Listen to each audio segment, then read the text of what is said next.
And in this video, we're going to have a chat about the benefits of having a to-do list. So one of the things I get asked a lot by a lot of people is, see, how do you manage to get so many things done? And I do. I have a lot of hobbies and I have a lot of businesses and I get a lot done and I still enjoy my own time doing the things that I love doing. And sometimes I get I get ribbed because I run a calendar system for home and for my businesses. And it took me a while even to get my wife in the spirit of being a bit more organised. And I think it was the fact that maybe there was a couple of times where she wanted to do something and I said, is it in the calendar? And it wasn't in the calendar because she didn't use a calendar. She used to handwrite things on a calendar in the cupboard. But I think eventually what happened was it got to the point where now my wife uses the calendar to track all of her events and we have a shared calendar. I mean, with technology these days, it is so easy to be organised. But having said that, it can also be very difficult to be organised because there are so many options. And when you look at some of there's online to-do lists. There's one that I'm using at the moment that I love. It's called Wunderlist.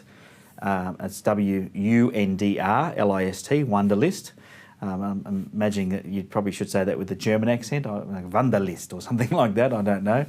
But I bought that in the Apple iMac store. So it runs on my iMac. It synchronises between all my other devices, and I can even send. I can collaborate with others, so I can send you tasks and it keeps me up to date as to what things are getting done and when they're getting done, and I can categorise them. I can do all sorts of things. Now, even though I use that, my favourite to-do list is a handwritten one. And I have a handwritten one. I use yellow paper, which sounds strange, but it's the one colour piece of paper that does not get lost on my desk. It's always easy to find. And I write out a to-do list every week. So on a Monday morning, or maybe sometimes a Friday afternoon, I will jot down all the things I need to get done the following week. And then as I go through them throughout the week, I cross them out. And there's a few reasons I do that. To me, I'm fairly visual, so it means that I can see what's going on.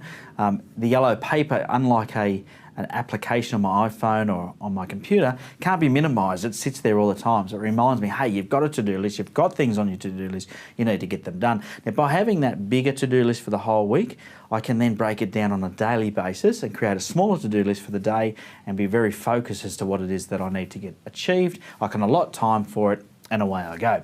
So the top 4 reasons I think you need a to-do list. Number 1, get organised. I see so many people chasing their tails, putting out fires, they're just not organised, and I think it's because they don't have a clear picture of what they're trying to achieve that day.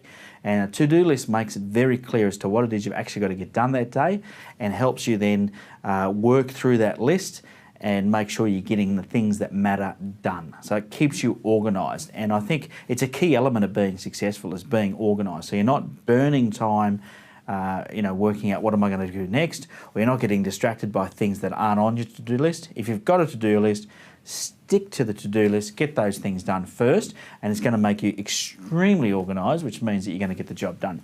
The second thing that I think a to-do list is vitally important, or the second reason why you need one, is because it helps you to prioritise.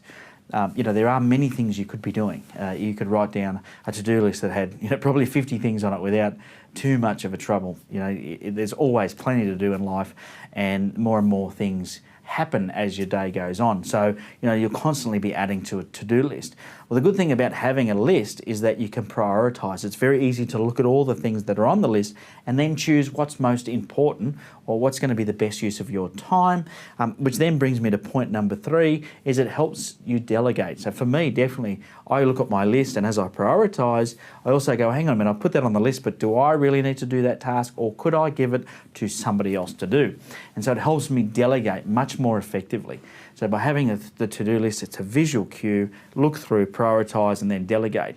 Now the 4th reason, and I think this is probably the most important reason for me, is I find it rewarding. So number 4 is it's rewarding to be able to see what it is I've actually achieved in a day. So rather than just getting through the day and I don't know if you've ever done this, got to the end of the day and go, well, what did I actually do today? What did I achieve? Where did that day go?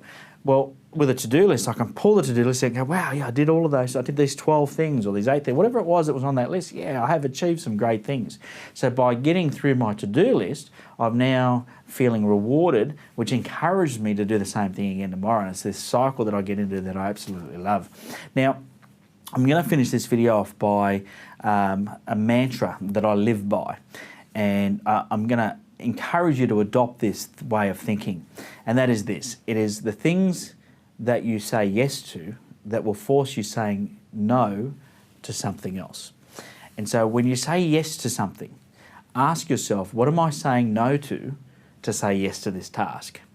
And I think it's, this is a good way for us to manage ourselves, because the to-do list will manage all the tasks, but it's no good if your to-do list has got tasks on there that you shouldn't be doing. So if somebody says, hey, you want to do this, or you come up with an idea, ask yourself, what am I going to have to say no to say yes to that particular thing?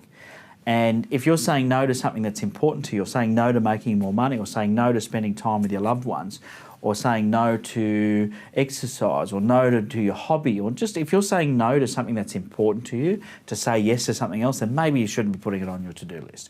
Hopefully that's helped you understand why you should have a to-do list, and those few tips are helping you be more effective with your to-do list.